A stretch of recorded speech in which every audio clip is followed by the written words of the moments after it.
home watching so many movies, and yet I feel like I'm not making a dent. I can see that. Yeah. Absolutely incredible movie. Definitely not a serious movie, obviously, but Oh yeah. You mean it's not a documentary? The funny thing is that he nails so many things about Icelandic culture, Scandinavian culture, and just Europe as a whole that it almost comes across as a documentary, but it's good. I like All it. Right. Sweet. All right. Well, you look fabulous, by the way. Have I told you that? You look fabulous. Oh, well, thank you. That's like Quite well. hours getting ready. Yeah. I bet. I mean, you had to find the wall with the black and the white and the black couch and the shirt. No, when you first called me, I was just lazing about on my bed, so I was like, I probably should move to like the couch or something at least. When you got to talk about a record called Illusion, you have to make sure you have the illusion. Oh yeah, exactly. Yeah, the illusion. Like I have my stuff together today, so. Beautiful. All right. Well, hello, and welcome to the Rock Metal Podcast. I am your host, John Harris. And on my left-hand side today is my right-hand man, Gabriel. Hello. Today on the Rock Metal Podcast, we have Anthea, and they've got a new album called Illusion, which is released on October 23rd via Rock Shots Records. Right now, I'm being joined by Diego. And Diego, hello.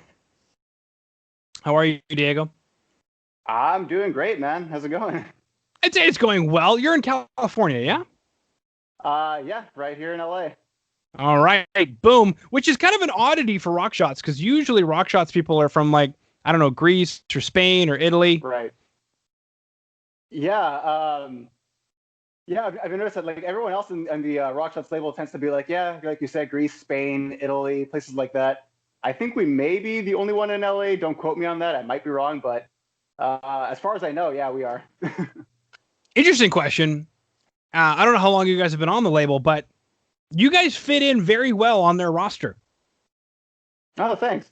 We just joined the label like very recently. Like this is our debut album, Illusion, and so yeah, we just joined the label July of this year, right when we were finishing up the album. So it all just ended up, yeah. Okay. Now, maybe this is a bit of a demonstration of my ignorance, but from where I'm sitting, the kind of stuff I normally get hit with from LA is like super duper polished. I don't think anybody actually listens to it kind of stuff. But you guys are coming out swinging with some symphonic European style metal. So explain this whole thing to me, Diego. Oh man, yeah, no. Well, we all just like, yeah, I know exactly what you're talking about. First of all. Yeah, there's definitely a lot of that. Weirdly enough, there's also like a big like underground like thrash metal scene. I can see that. Yeah, you don't really hear about that a lot unless you're like in the area. You'll see a lot of thrash bands around, and they're really good. They're awesome, but like I don't know why that's not as popular like around the world, the LA thrash scene. But maybe in the future. But for us, we've always been into like the European kind of stuff. Like we've all known each other since like high school. And like we've all just kind of like shared with each other, like, oh, check out this power metal band, check out this symphonic metal band from Finland or Norway and stuff. And so, yeah, no, this is just what we've been into like forever. So it's awesome to finally be able to get to do it ourselves, you know? Mm-hmm. No, I completely freaking agree with you. Now, okay, so you're on vocals and keys. Beautiful. Juan is on guitar. Of course, Juan is on guitar. And scream. And yet. Yeah, exactly. And screams. Juan's always angry. Why is Juan so angry? You know, I guess I should probably treat him better. Maybe that's what it is. Mm-hmm. There was a comedian I saw once. I'm trying to remember his name. I'll probably remember by the end of the interview. Hopefully not after the interview. Francisco. No, yeah, Francisco something. Anyway, also from California. Had this whole bit about Little Tortilla Boy. Pablo Francisco, yeah. Pablo Francisco, yeah. Yeah. He had this bit about how every single guy named Juan plays the guitar. And I don't remember that bit. I'll have to find it, see if it's on YouTube somewhere. He's got this thing where like, okay, we're going to start a band, and Juan, you can play the guitar, and Juan, you can play the guitar, and there's this whole thing. I don't know. Oh, man. Yeah, you're not wrong. So I don't know how true it is because it's just this bit that I saw. But then when I saw that Juan is on the guitar, I thought, oh, of course Juan's on the guitar. Oh yeah, naturally. Mm-hmm. Yeah, we got Marco, we got Eric, Peter. It's a great band of boys. We have some guests. Yeah, we got some guests. So interestingly enough, so you mentioned you guys are really into the European power metal, symphonic metal scene for fans of Camelot, Nightwish, Winter Sun. I get all of that, and it looks like you guys were able to get some guest vocals done on one of the tracks. So I guess take us through that. Why only one track? Why was this person so cheap? And what was that? That's one way to put it. What was that process like? Did you reach out to them? Was it through the label? No, it's actually like the guest is Kiara from Moonlight Haze. She used to be in Temperance, and I actually met her because I used to play in I guess technically still, but we're just not very active. I play in a band called Celador, and so we toured in Japan, and her band at the time, Temperance, also was like on the bill. So we just kind of got to know each other, and we were just really good friends. And when I saw them perform, I just thought like she has a really phenomenal voice live. So we even like started talking like, hey, if we ever need like female vocals or anything, like if you want to like hop on board. And she was interested. And so when I wrote this song, Moirai, that she's featured on, basically the whole idea of the song is about like how we're all interconnected and all that kind of stuff. And I just thought it would be cool to have a second vocalist on it. And then I just remembered like, oh wait, I had that conversation with Kiara like a couple years ago. Like I'll hit her up. And so I messaged her and sent her a demo of the song, and she was like, she really dug the song, and she was like, still like, yeah, no, I would love to be a part of this. So and it was actually kind of cool. It kind of fit in with the theme a little bit more than I had anticipated, because she had recorded in Italy while we recorded in LA, and she sent us the files. So the fact that we have someone like on the other side of the world in this song about how the world is connected, kind of made perfect sense. Does it blow your mind, Diego? It kind of does. Okay. Yeah, something you mentioned was, the interconnectedness of the world on this one track, and you just said it for me, which is great, because now I know how to say it. I spent my entire life in an anxious panic attack, hoping that we didn't have to chat about this song, but now we are. My fears have come to life. How dare you? Oh, man. Is this a part of the album? I mean, I know the album is called Illusion, so what is this album about? Is there a theme? Is there a concept? Not really. There's not it's not like a concept album or anything like that. I guess, no, there's not really like an overall theme, like kind of like fits together. That was kind of my goal, to like musically have it all blend, but like thematically, not so much. Like every song is like its own kind of story, just whatever's on my mind at the time. Okay. Like we'll have some songs about like the expedition is just like a fun sea shanty almost of like exploration and whatnot, and then we'll have like Moirai about like everything being connected, and like so every song just kind of has its own thing going on. Mm-hmm. See, if you had done the expedition as track number 6 and then track 7, then they could be related, and you'd be the expedition for the discovery. Yeah. Which they reached upon an eclipse, but it turned out it was just an illusion based on reflections. Oh, man. I gotta call you next time we're putting the track list together. I think so. Okay, so take us through those tracks then. Reach and Illusion, especially since Illusion is the title track. Right. What are we getting at here? What are these tracks about? So, Illusion, I kind of, I was kind of writing about like, I was kind of going through a little bit of a dark kind of phase, I guess you could say. And we're on all black. Everything around you is black. Know, right? Everything. Yeah, it's not just a phase, Mom. Yeah, but no, it was basically about having like an internal struggle, like battling kind of basically depression and stuff like that, and struggling with like everything, but internally, while out on the outside, kind of projecting yourself to be like totally fine. So that's the illusion, is that is totally okay when in fact you're going through your own internal struggles. So, and then Reach, on the other hand, is a lot more positive, I guess, because you can reach your goals. Exactly, that's exactly what it's about. That's legit. Yeah, you nailed it. Beautiful. Well, I mean, I don't know how you could be sad other than everything around you is black. You're rocking a guitar in the Reach music video. Am I wrong? You are absolutely right about that. Yeah. Okay, Yeah. so No, you sound like you were going to say probably what I was going to ask, which is tell us about this guitar and this music video and more about the guitar. Just keep the focus on the guitar. Okay.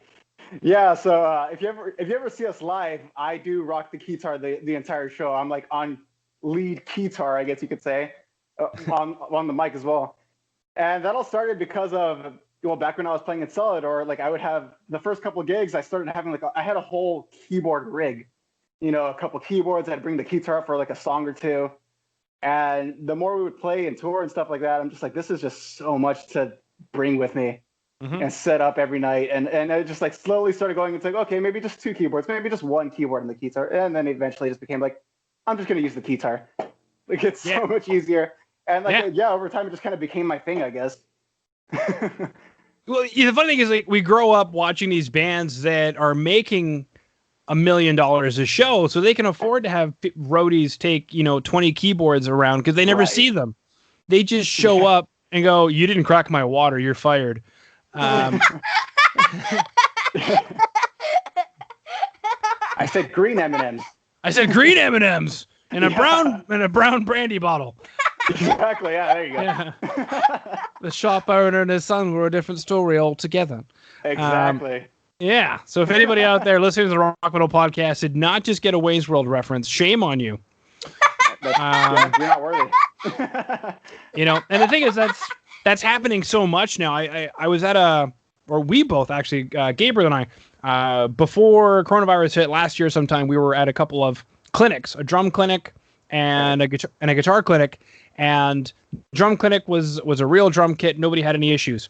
But the guitar clinic, this girl comes out and she's rocking one of the simulators. I can't remember which one. It wasn't a Helix and it wasn't a Kemper. It was something. Anyway.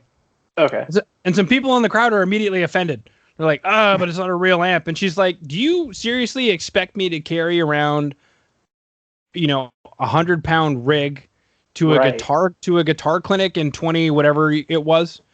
It's kind of interesting how last few bands I've seen live before coronavirus hit, they're rocking like the mini 5150, the thing, it's like fits in your purse, or the Helix or whatever. So yeah, I mean, touring has definitely become, how simple can you make it?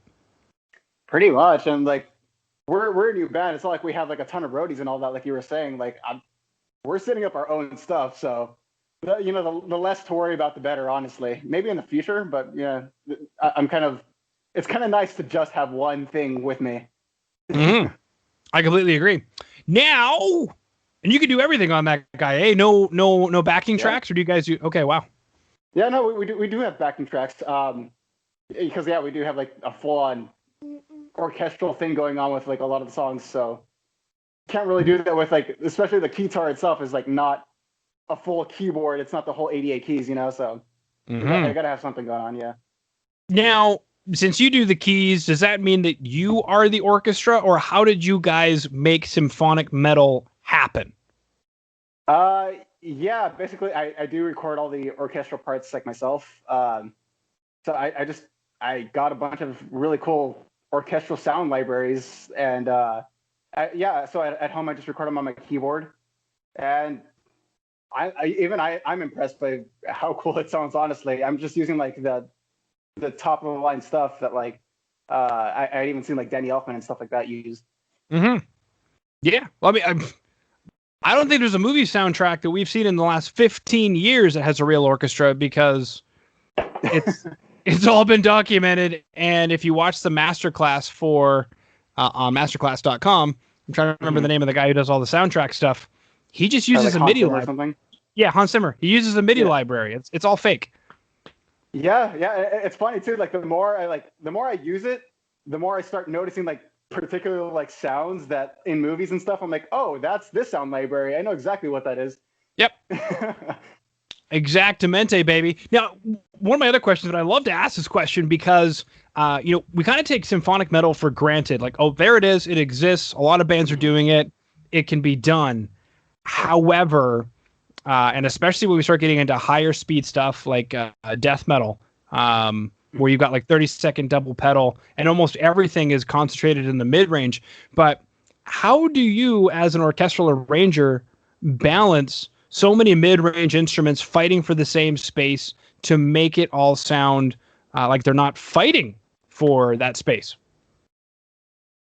Basically, I don't know. You have to be kind of really careful with that, honestly, and especially like I always say like distorted guitars are kind of like they're very selfish instruments. Yeah, they are. They eat everything. They eat everything. They take up all the frequencies. So you have to be really careful with that. Like, I do like, I have a music theory background, so I do kind of like think about the frequencies. And so I know when things really need to be heavy, I use less orchestra. And then when things need to be lighter, maybe I'll take out the guitar so I can add more of like the cellos and like and violas and all that kind of stuff. But when we have like guitar and bass and drums and all that going a million miles an hour, I will only have like the higher end, like high violins, flutes and stuff like that. And like let the metal instruments kind of take over for the most part. So it's just a matter of like just trying to balance it out. Mm-hmm. And knowing when to take things out and putting them back in. Yeah, I mean, especially like you mentioned like cellos and basses. Well, how do you coordinate that with a bass guitar? Exactly. Or as a piano, the bass piano. I mean, there's so many things to coordinate, not just in the mid range, but even in the bass side of things. Right, and yeah, again, it's just a matter of like knowing like, okay, I want this part to sound heavier, so I want it to be like bass and guitar. So if I'm gonna have bass and guitar, I probably shouldn't have a cello in there or like a double bass kind of thing. And if I just want like an orchestral section, like okay, maybe take out the guitar or the bass for a couple measures just to like let the orchestra kind of live for a minute. Mm-hmm. So a lot of arrangement ideas. Basically, yeah. It's just a matter of like being strategic on like what kind of feeling you're going for in a certain section of the song, kind of thing, and knowing what needs to be there and what needs to not be there. Mm-hmm. Now, I don't know if we chatted about this briefly or not, but something I wanted to bring up was this year with coronavirus. How has this year gone for you guys? Did you guys have to reshuffle a lot of things and change your marketing plan, or have things kind of gone to plan, so to speak? Well, no, we definitely had a lot of gigs booked, and luckily we hadn't even gotten to announce most of them yet. So at least we weren't able to disappoint people too much there. But some of them were announced, and unfortunately, most of them are canceled or postponed. But yeah, so obviously we can't perform live. We just recently booked. We're going to be doing an online festival called Heresy Fest. That'll be in December, and that's going to be our only live performance since January, which was our last one, which is also where we filmed our music video for the song Illusion. So the main thing is that we just can't play live, and also when it came to the album recording, we were finishing up in around March, April, when everything was shutting down. And so we had recorded the 8 songs, and we were gonna like write and record like maybe 1 or 2 more, but then like the restrictions got really strict here, and we couldn't even really leave the house at all. We didn't know what was really gonna go on, so we didn't know if we could meet up, if it was safe to like finish the album. So that's why we have an extra like orchestral track on there at the end of the album, just because we're like, okay, well we can't add 1 more song, so we have to add something to the end here. Just we can't meet up and make 1 more. So yeah, there's just some slight things like that, but I mean, we're excited to be able to play that online festival, and hopefully next year we can get back on the road and whatnot and actually promote the album that way. Mm-hmm. Yeah, so basically everything was already written, everything was already in the can. It was just kind of like, well, instead of releasing it, say, I don't know, May, it was really okay. Right. Well, that kind of sucks because you could have like spent more time writing stuff that, I mean, not to say that would you guys have wanted to? Is there stuff that you're listening now and going, man, we had an extra 3 months to work on blep? No, well, there were like 1.5 songs that we had written that were like gonna be on the album, but we weren't able to get together to finish recording those. Yeah. So, but we've already started like writing remotely, like the follow-up album. So we're just gonna include them on the next album and kind of rework them a little bit to make them fit in with that. Mm-hmm. Okay, interesting question. And the other reason this one came to mind, you mentioned working on the next album. The last band I was chatting with, they were chatting about breadcrumbs from the previous EP into the next EP. They were like, hey, we got a couple of songs that are breadcrumbs from the previous EP, and then we start getting into our new sound. So I guess my question then, Diego, is there a new sound or a new direction for the next album? Are you willing to say? Well, I guess I shouldn't say too much now, should I? No, we're literally in the very early stages of writing this, so we'll see. We only have like 3 songs written so far. Okay. So yeah, we'll see where it goes, but it's definitely going to have the orchestral symphonic metal thing that we have going on now. Mm-hmm. Yeah, no, that makes sense. You don't want to disappoint your fans. Okay, perfect. I looked up your previous band that you'd mentioned here. You guys have a Wikipedia page. Now that means something. I don't even have a Wikipedia page. All right. Yeah. Beautiful. Okay. Well, do I have any other questions for you? I don't believe so. We've chatted about a couple of tracks, Illusions Reach, music videos, how this year has gone for you guys, what you guys have been up to. It sounds like you guys are writing a new album. Are you guys doing any like live streams, acoustic sets, a drive-in tour? No drive-in tour, but we do have that online Heresy Fest. So that's like an online festival. Well, typically it's a live festival in Argentina, but this year they're going to be doing it all online. And I believe we're set for day 4, which is going to be December 20th. Oh man, I wish I had the info right in front of me right now, but.